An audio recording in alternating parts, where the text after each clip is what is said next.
сайн гэх Энэ усны их булангартай бол адгийн булангартай гэж үг байдаг. Юм яг л энэ ардын цэцэн ухаанаар хэлсэн үг шиг жамаарал явж байна да. Энэ их хурл хууль зөрчиж ажиллаа эхэлсэн. Одоо хууль зөрчсөөр түүнийгээ үргэлжлүүлсээр ажиллаа дуусгаж байна. Туйлын муу дүнтэй ажиллаа дуусгаж байна. Улсын их хурлд иргэдийн 40 орчим хувийн төлөөлж сонгогдсон цөөнхийн гишүүд рүүгээ өшөглөөд ажиллаа эхэлсэн. Одоо бүр сонгогчид руугаа нулимаад ингээд ажиллаа дуусгаж байна.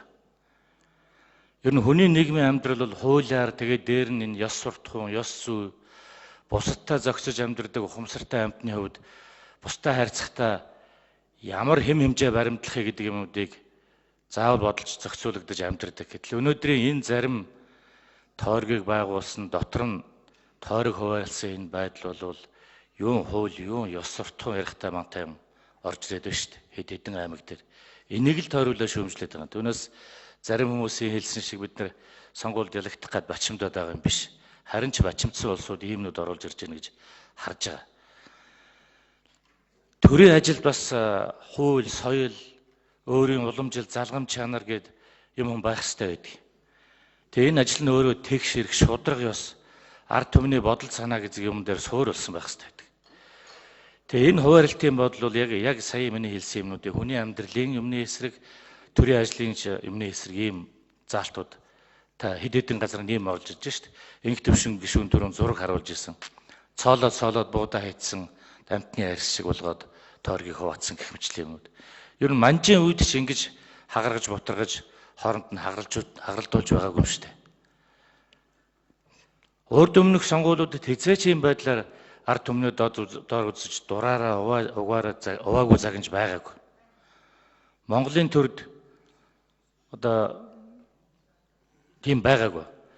Тэгээ банкны хорон дарга хуралдаан дээр ардсан намын дарга бүр Монголын ард түмнийг үндэстэн яснаар нь ялгсан, өмнөх хойдох түүхээр нь хагаралдуулсан үг яриа гаргаж ийн лээ.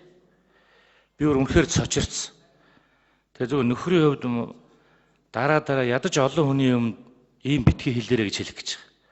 Ямар ч байсан Монголын ард түмэн бол хүнд хэцүүж гисэн нэг түүхтэй, хатуу ширүүнж гисэн нэг хувь заяатай ийм ард түмэн.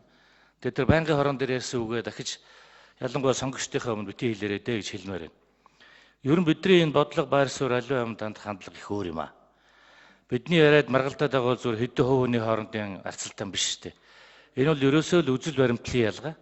Зөрүү нь юугаар харагдаж байна гэхээр ойрхон жишээгээр хэлээ л да.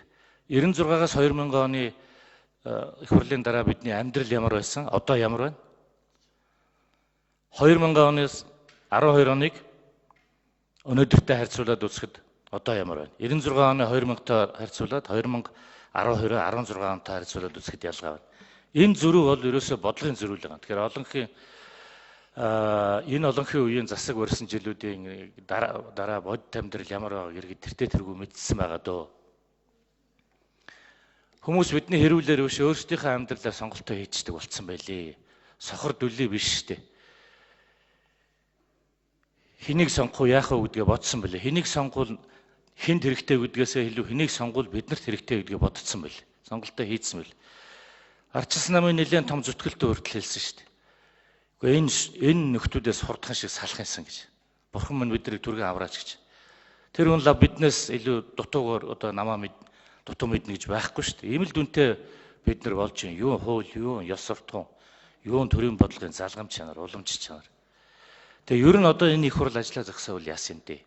Цаашдаа ойлгохтой юм гарахгүй. Ганцхан жишээл нь одоо энэ хууль сахиулах ажиллагааны тухай хууль яригдж байгаа. Тэн дээр энэ төрийн тусгай албадын гар хөлийг мухруулсан аюултай заалтууд явж байна. Монголын төрийн ажиллах чадварт айгүй муугар нөлөөлөх ийм ноцтой юмуд явж байгаа шүү. Энэ их хурл бол энэ асуудлыг ийм байдлаар шийдэж болохгүй. Тэгэхээр бид нар энэ ажлаа зогсоовол яасан. Бушуух энийг түрүү манай нэг гишүүдийг ингэ хэлсэн. Ерөөсөө их хурл энэс цааш энэ том шийдвэрүүд гаргах чадамжгүй боллоо. Ер нь ч чадамж муутай явж ирсэн. Түрүү нэмдэр гишүү нэг үг хэлсэн. Зээнх бол дарга орчуулна лээ. Шүлэм гэдэг нь шолом гэсэн үг юм байлаа шүү гэд. Би бол өөрөөрөө ойлгосон. Энэ шин төрлийн шүлэм гараад ирсэн байна. Ийм шүлмийн замаар Монгол улс явж болохгүй гэдгийг хэллээ гэж ойлгосон. Цаашдаа ийм